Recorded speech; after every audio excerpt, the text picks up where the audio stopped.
You are now listening to Mark's Unexplained World by Mark the Medium, available on Apple Podcast, YouTube, Spotify, Amazon Prime, Podbean and most other podcast platforms. Tonight's episode is about the Tuskegee Syphilis study. So it's over to you now, Mark, for this week's infectious tale.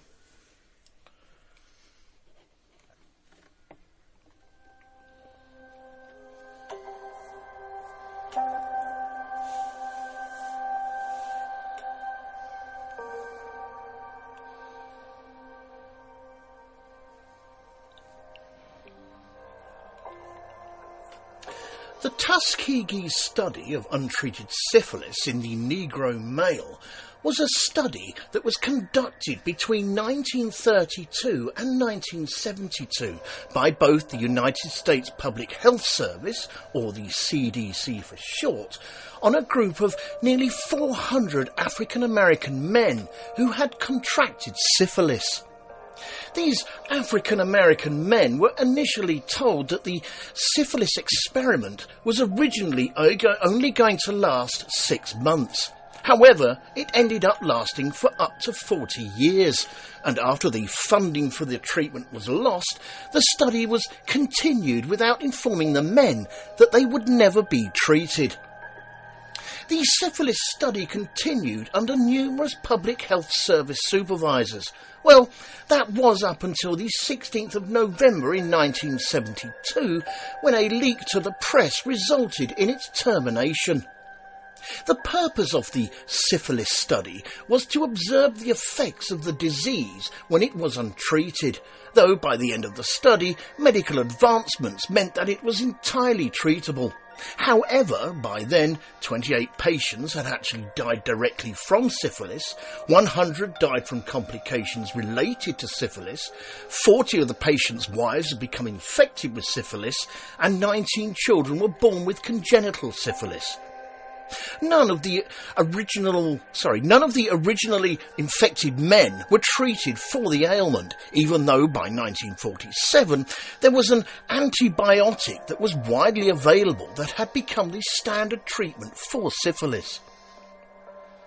The 40-year Tuskegee study was a major violation of ethical standards and has been cited as arguably the most infamous biomedical research study in US history, with President Bill Clinton in 1997 formally apologising on behalf of the United States to the victims of the study, calling it both shameful and racist. Greetings, Unexplainers. Thank you for tuning in once again and listening to this medical experimental episode of Mark's Unexplained World. My name is Mark Hughes. I'm a medium, a ufologist, a true crime buff, a man with a very dark and disturbing sense of humour who, let's face it, strangeness dominates his life because being ordinary can be quite dull at times. But just to give you a better idea of who I am and what I do, every week, usually on a Tuesday, allowing for bank holidays and busy weekends, I do a podcast on the many wide and various subjects that fall under the Unexplained banner. These include ufology, hauntings, disasters, and all sorts of other paranormal phenomena, including true crime, unsolved crime, serial killers, and the occasional missing person that often goes unnoticed. So, if you are listening to this show on YouTube, please give us a review or an opinion of this episode's subject that I can reply to, a thumbs up, and subscribe to my channel. Or if you are listening on any of the other podcast platforms, again, give us a like and a follow. In this episode, I'm going to tell you about the disastrous story surrounding the Tuskegee Syphilis study. And this week's necessary disclaimer. This story is a tale that does sadly involve people dying through medical experimentation, and I do touch on the subject of racism, so it may prove upsetting to some, so you listen at your own discretion. Also, all opinions and comments are strictly my own, but the facts of the case still remain. I also apologise again if I pronounce anything incorrectly. My English is my first and only language, but if it was meant to be controlled, it would have come with a remote control. But enough of this tomfoolery. Let us get on with the story. So, first, what exactly is syphilis? Well, just to give you fair warning, it's going to get a little graphic here, guys, so it is probably best to try not to think about mealtimes for a moment. Anyway, according to both Wikipedia and the National Health Service websites, the name syphilis was first labelled by the French as Grande Variola, or the Great Pox, with other historical names including button scurvy, sibbons and Frenger. And since it was also known as a disgraceful disease, it was often called in several countries by the name of their often hostile neighbouring provinces. For example, the English, the Germans and the Italians would call it the French disease, while the French would refer it to as the Neapolitan disease.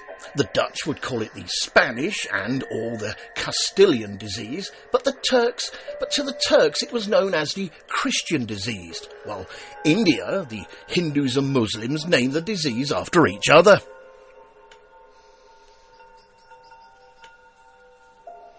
Syphilis is a sexually transmitted infection caused by the bacterium Treponema pallidum, which is part of the pallidum subspecies.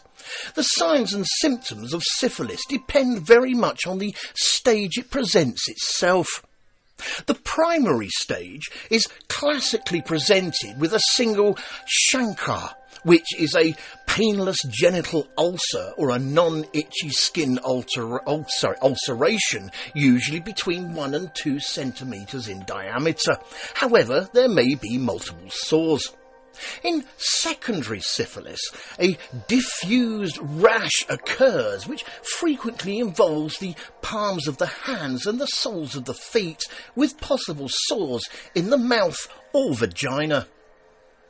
Latent syphilis has no symptoms and has been known to last for years, but in tertiary syphilis there are neurological problems, heart symptoms and gumas, which is the forming of soft non-cancerous growths.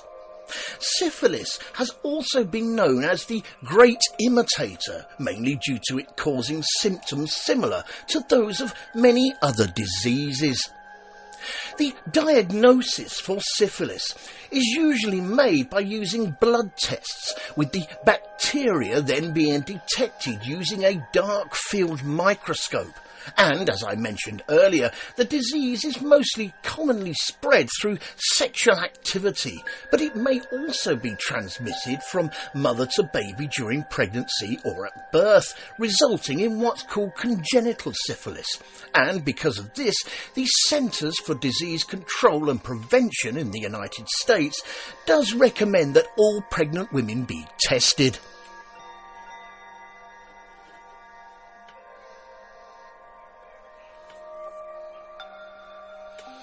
We all know the phrase, prevention is better than cure, and as the National Health Service website obviously points out, to reduce the risk of any sexual transmissions of syphilis, or indeed any other sexually transmitted diseases, this can be best done by using either a latex or polyurethane condom. Although if you have left it too late, all is not lost. Syphilis can be effectively treated with antibiotics, with the preferred antibiotics for most cases being benzathine benzyl penicillin, which is injected into a muscle, or for those who have a severe penicillin allergy, doxycycline or tetracycline may be used instead, with the possible side effects for both treatments including fever, headaches and muscle pains.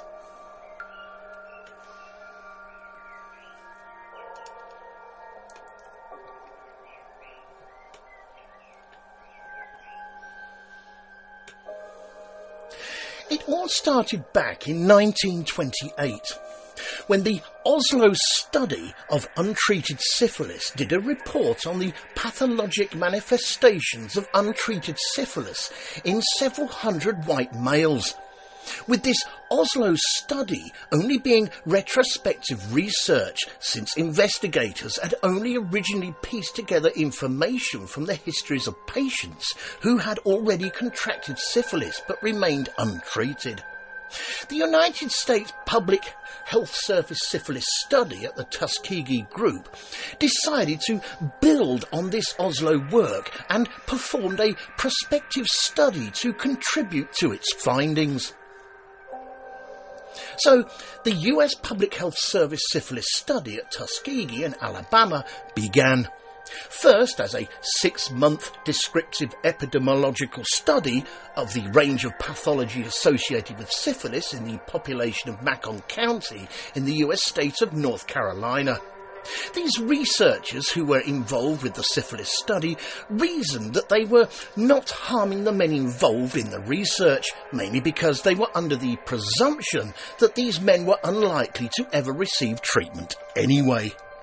You see, at that time, it was truly believed by the researchers that the consequences of syphilis mainly depended on the race of those who were affected, with physicians believing that the disease itself had a more pronounced effect on African Americans' cardiovascular systems rather than on their central nervous systems.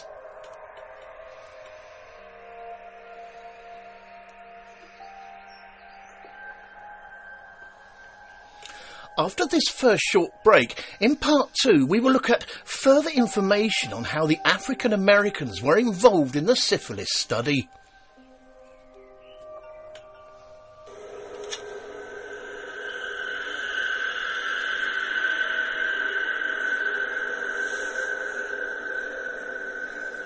This show is brought to you courtesy of Neil Packer and the Haunted Antiques Paranormal Research Centre.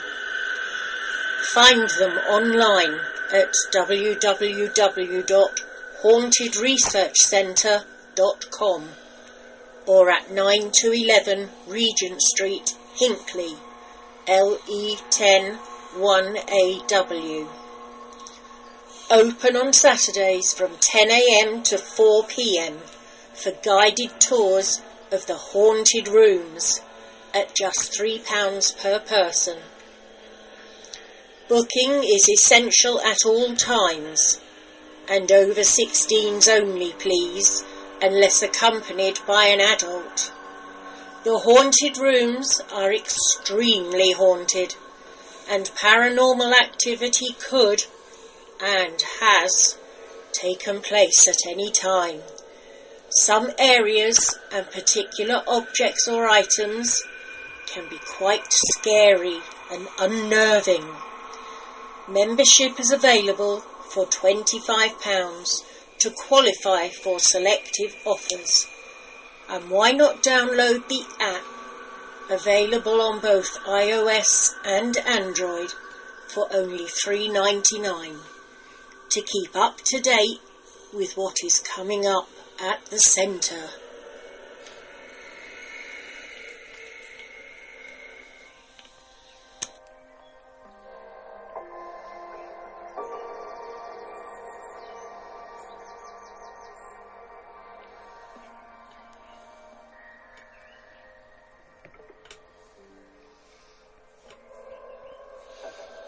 The Tuskegee group investigators enrolled in the syphilis study a total of 600 impoverished African American sharecroppers. On a quick interesting side note here, sharecropping is a legal arrangement in which a landowner allows a tenant, a sharecropper, to use the land in return for a share of the crops produced on that terrain. And out of these men, 399 of them had latent syphilis, with a control group of 201 men who were not infected, and as an incentive for the participation in the syphilis study, these men were promised free medical care. However, they were in fact being lied to by the Public Health Service, or the PHS for short, who never informed them of their diagnosis, despite the risk of infecting others and the fact that the disease could lead to blindness, deafness, mental illness, heart disease, bone deterioration, the collapse of the central nervous system, and even death. Instead, the men were told a fabrication of lies, telling them that they were being treated for bad blood, which is a colloquialism that can describe various conditions such as syphilis, anemia, and fatigue.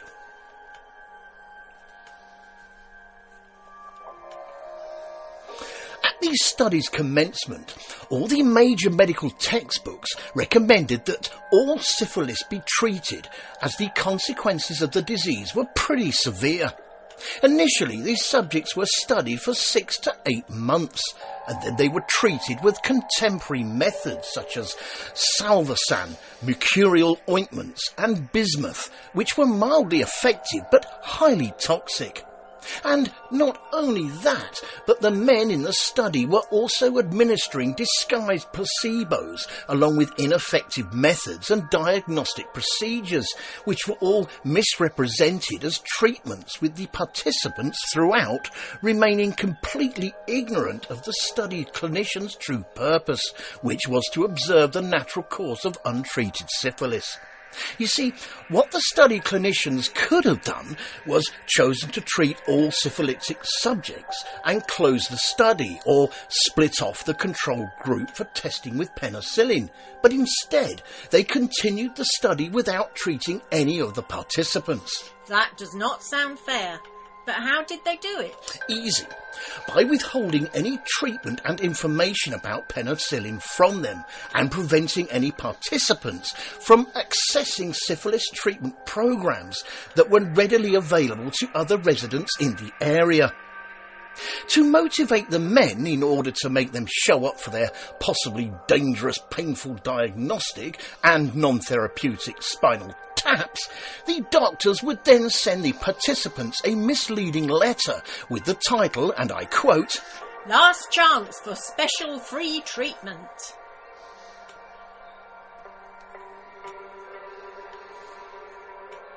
The United States Public Health Service syphilis study at Tuskegee published its first clinical data in 1934 and issued its first major report in 1936, with this being before the discovery of penicillin as a safe and effective treatment for syphilis. The study itself was not a secret, since reports and data sets were published to the medical community throughout the syphilis study's duration. The researchers reasoned that the knowledge gained from the syphilis study would benefit mankind in the long term. However, it was determined afterwards that the doctors who were working on the experiment did harm the subjects by depriving them of the appropriate treatment, meaning the penicillin, once it had been discovered, with the study itself being characterised as, and I quote, "the longest non-therapeutic experiment on human beings in medical history." By 1947, the penicillin had become the standard therapy for syphilis, with the US government sponsoring several public health programs to form what they would call rapid treatment centres to help eradicate the disease.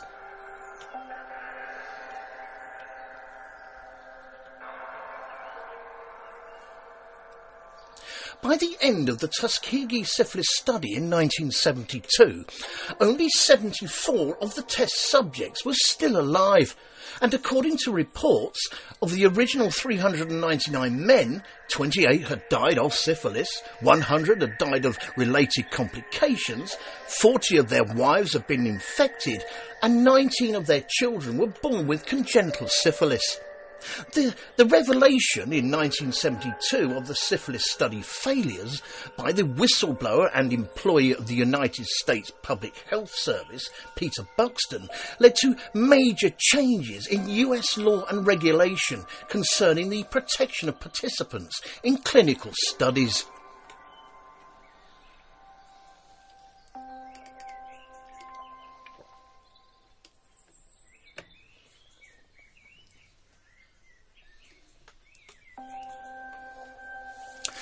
Apart from the study of any racial differences between the African American, for the want of a better word, test studies, one of the main goals for researchers was to accomplish and determine as to what extent the treatment for syphilis was necessary and at what point in the progress of the disease should it be addressed.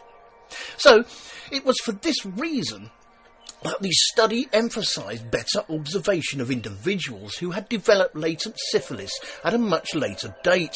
However, despite clinicians attempting to justify the study as necessary for science, the study itself was not conducted in a very scientifically viable way.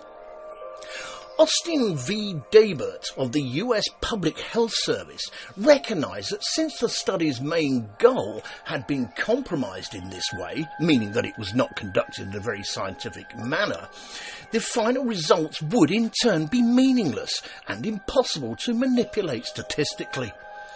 Austin V. Dabert also explained that even the toxic treatments that were available before the availability of penicillin could, and I quote, greatly lower, if not prevent, late syphilitic cardiovascular disease. However, despite their effectiveness, these treatments were never prescribed to the participants. Unbelievable.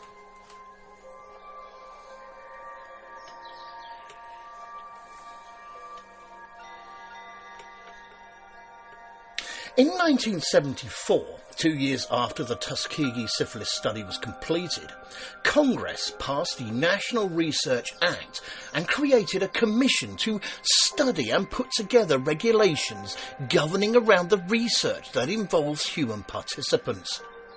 And as a result, within the United States Department of Health and Human Services, the Office of Human Research Protections, or the OHRP for short, was established to oversee all clinical trials, which now includes informed consent, communication of diagnosis, the accurate reporting of the test results with the Institutional Review Board, or the IRBS for short, including lay people or ordinary non-qualified people in the legal system, being established in scientific research groups and hospitals to review, study protocols, protect patients' interest, and ensure that participants were fully informed.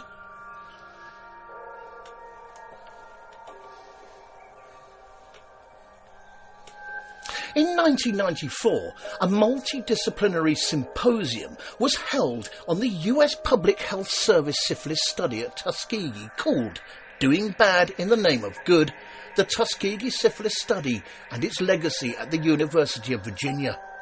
And following that, interested parties then formed the Tuskegee Syphilis Study Legacy Committee, which was chaired by the physician and Professor of Medical Humanities, Vanessa Northington Gamble, to help develop ideas that had arisen at the aforementioned multidisciplinary symposium. Then, in the May of 1996, 2 years later and after many intense meetings, a final report was issued.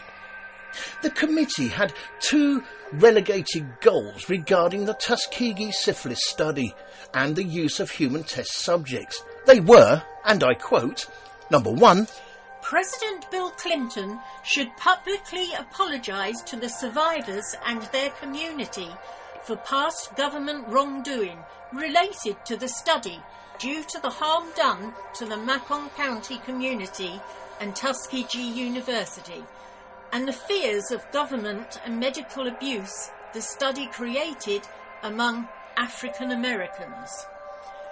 No apology had yet been issued at the time.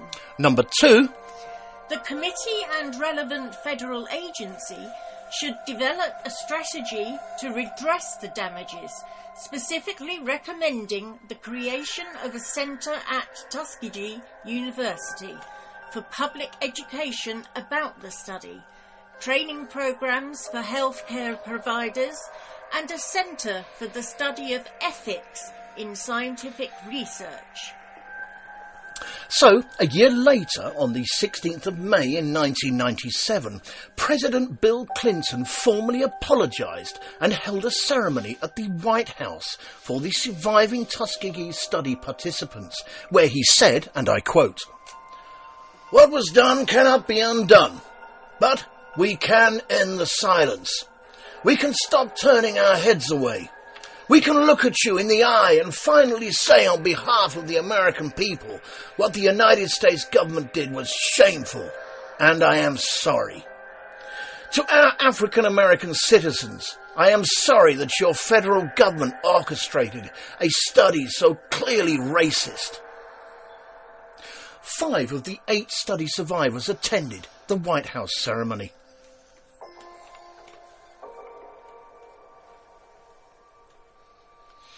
After this second short break, in part 3 we will look at the Tuskegee Syphilis study legacy and its ethical implications.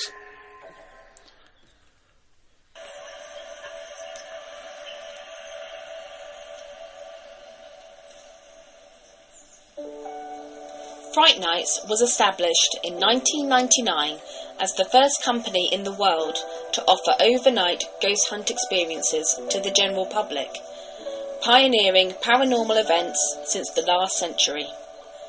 Fright Nights operate at hundreds of the UK's most haunted and exclusive venues. All events have their own team of experienced paranormal investigators, mediums and psychics. They have a VIP members club for regular returning guests, offering loyalty discounts and exclusive invitation-only events. They can also host private events for your family and friends. You can contact them on 07 852 998 628 or email them at office@frightnights.co.uk, or take a look at their website at www.frightnights.co.uk, where you can see the many locations they investigate and learn about them and the opportunities they have available. Hundreds of ghost hunters join Fright Nights every month for the most thrilling ghost hunting experiences they'll never forget. If you haven't been on a ghost hunt before, then why not join them to see what it's all about? Why not visit their social media sites for up-to-date information on all the places they visit and to see what's coming up in the future? They look forward to seeing you all soon. Fright Nights Ghost Hunting Events. Remember, only the original will do.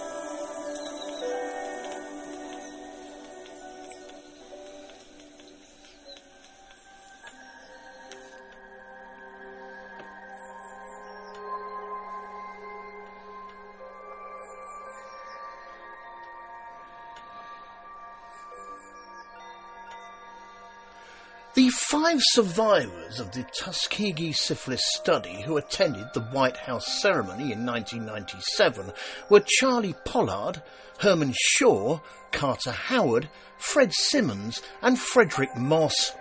And the 3 remaining survivors who had family members attending the ceremony in their name were Sam Donner, who was represented by his daughter Gwendolyn Cox, Ernest Hendon by his brother North Hendon, and George Key, by his grandson Christopher Munro.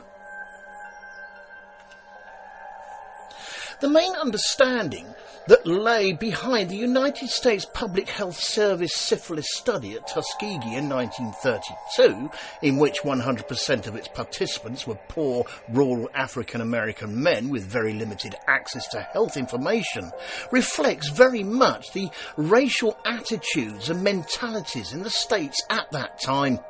with the clinicians who led the study assuming that the African Americans were susceptible to things like venereal disease because of their race. And because of this assumption, they also figured that the study's participants were not interested in receiving medical treatment anyway. Dr. Taliaferro Clark, who was associated with the start of the Tuskegee Syphilis experiment and a public health service officer, said, and I quote, "The rather low intellectual of the Negro population, depressed economic conditions and the common promiscuous sex relations not only contribute to the spread of syphilis, but the prevailing indifference with regards to treatment." Or in other words, the promise of medical treatment that is usually reserved only for emergencies among the rural black population of Macon County in Alabama is what secured the participants in cooperating with the syphilis study.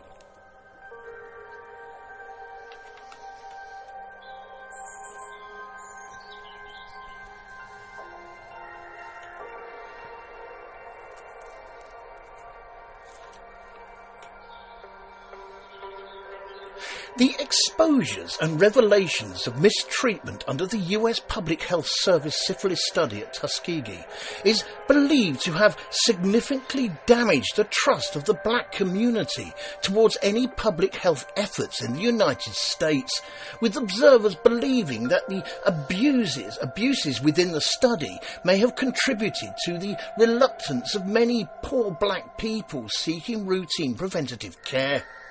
And in a 1999 survey, it showed that 80% of African American men wrongly believed that the men in the Tuskegee study were in fact injected with syphilis.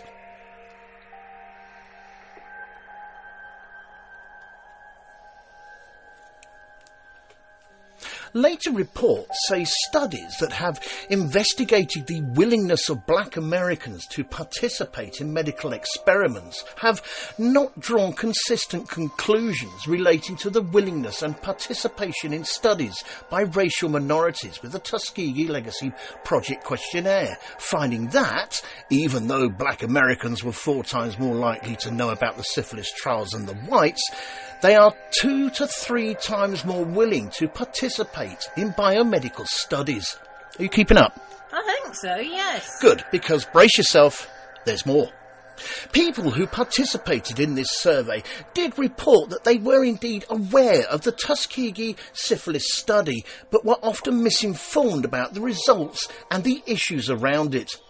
But I feel I should point out here the awareness of the syphilis study is not reliably associated with the unwillingness to participate with the scientific research in the first place.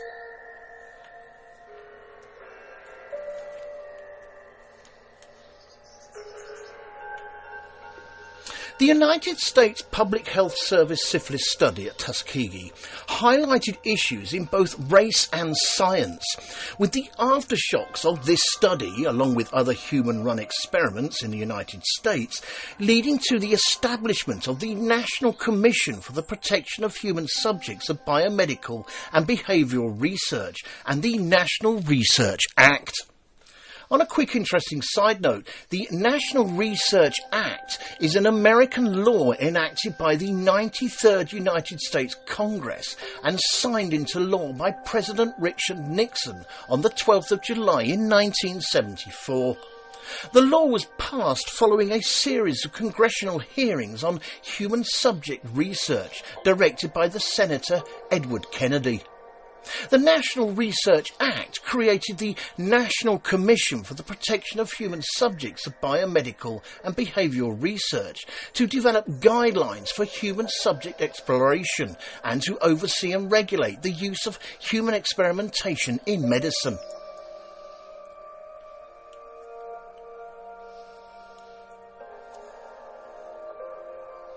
The author, James Jones, who was an American novelist renowned for his explorations of World War II and its aftermath, said that the physicians who were involved with the Tuskegee Syphilis study were fixated on African American sexuality, claiming that he believed that the African Americans willingly had sexual relations with other infected people, and due to their lack of information, the participants were manipulated into continuing the study without the full knowledge of their role or their choices.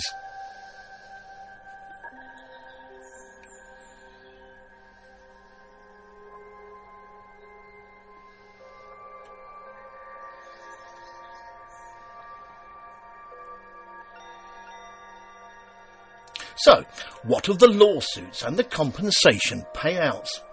Well, in 1973, Charlie Pollard, who was one of the 5 survivors of the Tuskegee Syphilis study and attended the aforementioned White House ceremony in 1997, appealed to the civil rights attorney Fred D. Gray, who was also at the White House ceremony, for help when he learned of the true nature of the experiment for which he had been participating in for years.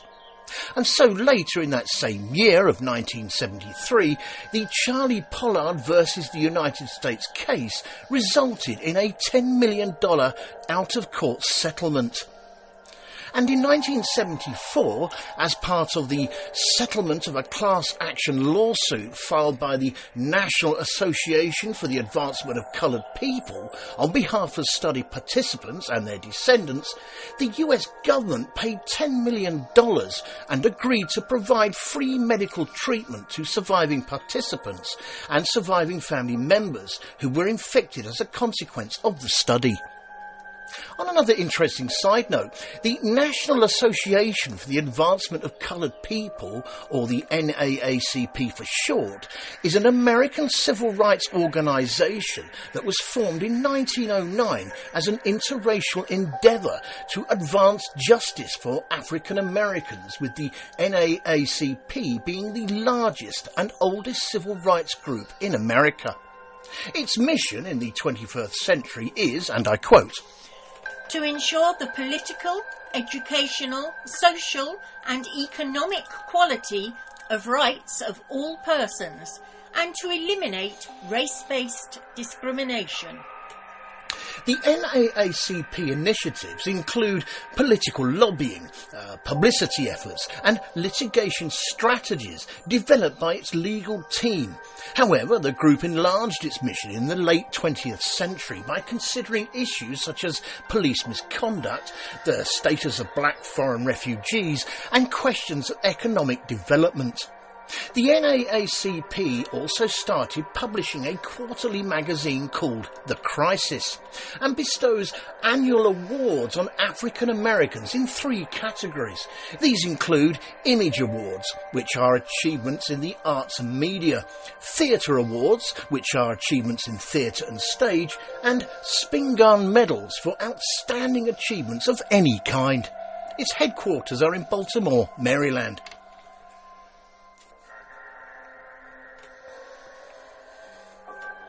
A Tuskegee University Legacy Museum, which is also known as just the Legacy Museum, is located at Tuskegee University in Kenny Hall, adjacent to the National Centre for Bioethics in Research and Healthcare.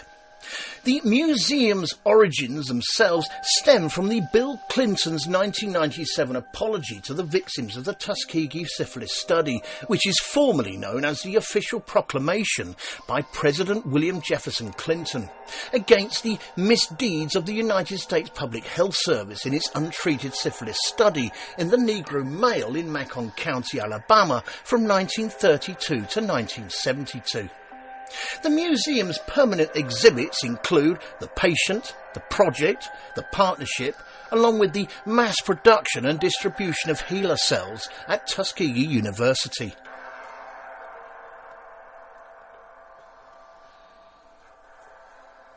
The last survivor who was a participant in the Tuskegee Syphilis study was Ernest Hendon, who sadly passed away on the 16th of January in 2004 at the ripe old age of 96.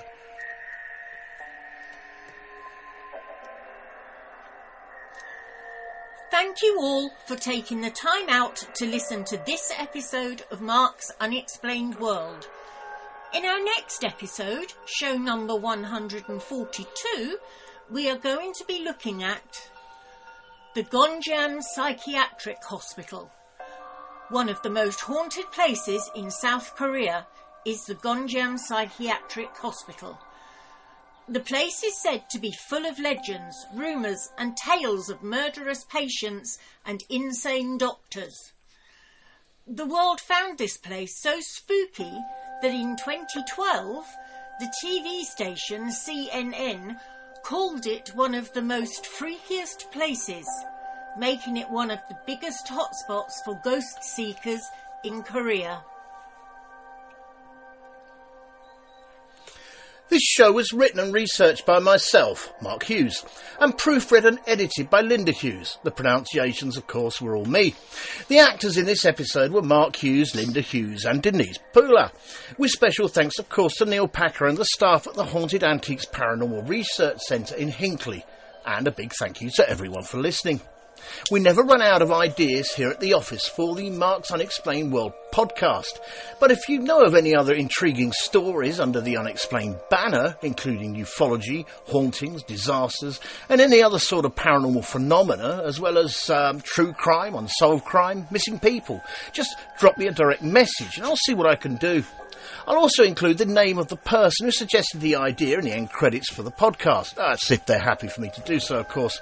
And again, just to add, if you are listening to this show on YouTube, please give us a review and a thumbs up and subscribe to my channel. And if you are listening on any other podcast platforms, again, give us a like and a follow.